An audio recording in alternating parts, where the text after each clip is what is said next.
Maybe some of us right now, nawawala yung faith. Maybe some of us right now, nadadry.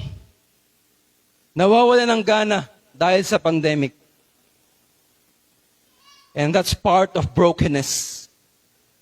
That's part of brokenness, kapatid. God wants you to return to Him. God wants you to once again to give your heart to Him. For Him to work in your life and stir up, restore the faith, the fire, the hunger, the thirst. Sa buhay mo bilang anak niya. Don't let this pandemic hinder us to continue to worship, to serve God sa buhay natin. Can we say amen? Huwag mong hayaan yung pandemic na ito ang mag-alis sa'yo sa presensya ng Panginoon, kapatid.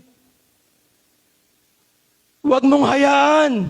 Sa dami ng nangyayari sa atin, nakukuha pa rin nating maglingkod.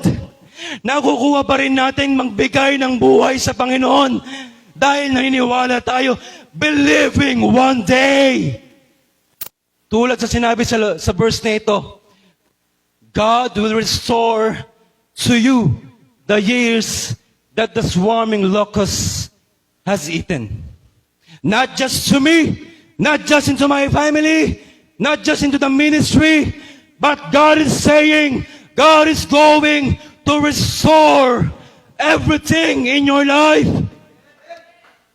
Can we say amen? Can we say amen?